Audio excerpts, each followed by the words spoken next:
आकाशवाणी मध्य प्रदेश से प्रस्तुत है कार्यक्रम आजकल। इस बार का विषय है राष्ट्रीय पोषण माह, बेहतर भविष्य की नींव। आलेख अमित कुमार सेन, वाचन स्वर नवनीत चौबे।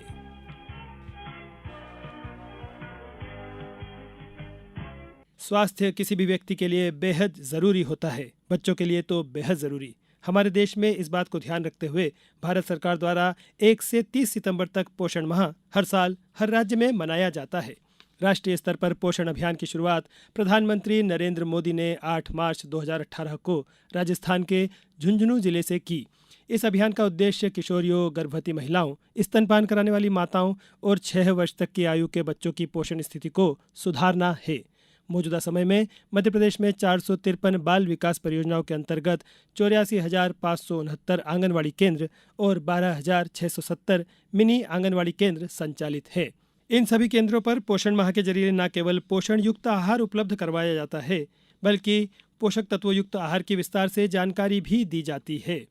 पोषण माह इसलिए भी हर साल आयोजित किया जाता है ताकि आहार पद्धतियों में सुधार संभव हो सके और कमजोर समूहों के बीच कुपोषण को कम किया जा सके। यह अभियान सुपोषित भारत के सपने को साकार करने के लिए आयोजित किया जाता है।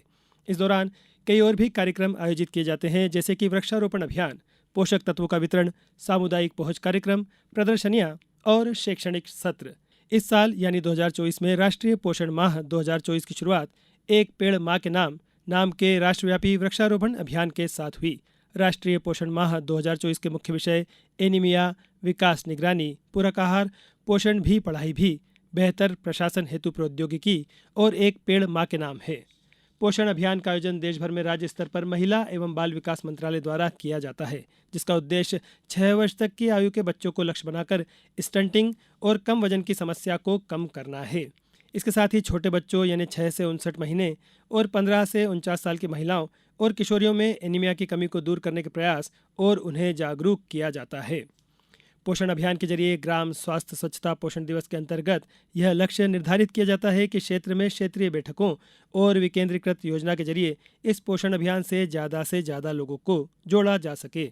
अभियान में टेक्नोलॉजी का भी उपयोग किया जाता है, तो वहीं मोबाइल ऐप पोषण ट्रैकर भारत में बच्चों और गर्भवती महिलाओं के स्वास्थ्य एवं पोषण पर नज़र रखता है। ये ऐप आंगनवाड़ी कार्यकर्ताओं के लिए एक आवश्यक उपकरण के रूप में कार्य करता है, जो उनके कार्य की प्रगति और प्रभाव को दर्शाता है और वास्तविक समय में निगरानी रखता है। यह एक इंटरैक्टिव टूल है जो विश्व स्वास्थ्य संगठन के मानकों का उपयोग करके बच्चे के विकास को मापता है और ऐप से मिलने वाले इनपुट के आधार पर सुझाव देता है। पोषण माह के अंतर्गत मध्य प्रदेश सरकार ने सुपोषित मध्य प्रदेश की ओर आगे बढ़ते हुए नई राज्य पोषण नीति साल 2020-30 तैयार की है। राज्य सरकार का प्रयास है कि साल 2030 तक हर प्रकार के कुपोषण को समाप्त कर 5 साल से कम उम्र के बच्चों की बाल मृत्यु दर को कम किया जा सके, तो वहीं मातृ मृत्यु अनुपात को भी सतत विकास लक्ष्य की मदद से कम किया जा सके। पोषण नीति के जरिए समुदायों को लचीला बनाना है ताकि वे पोषण संबंधी चुनौतियों का सामना कर सकें और लोक स्वास्थ्य सेवाओं की मांग कर सकें। समुदाय और विशेष रूप से महिलाओं को सशक्त और जागरूक करना है ताकि वे अपने बच्चों के पोषण का अधिकार की मांग कर सकें, जिससे उन्हें अपने जीवन काल में पौष्टिक खाद्य पोषण सुरक्षा मिल सके। इसके साथ ही प्रजनन आयु की महिलाओं, गर्भवती महिलाओं, धात्री माताओं और बच्चों के सामुदायिक स्वास्थ्य एवं पोषण व्यवस्थाओं को मजबूत बनाना राज्य पोषण नीति का लक्ष्य है, जिससे हर साल पोषण माह के अंतर्गत तेजी से किया जाता है। इस नीति के साथ मध्य प्रदेश राज्य विश्व स्वास्थ्य सभा के अंतर्गत तय किए गए लक्ष्यों का अनुसरण करेगा और यह प्रयास करेगा कि 5 साल से कम उम्र के बच्चों में औसत से ठिगनापन और दुबलापन के मामलों में 40% की कमी का लक्ष्य हासिल किया जाए।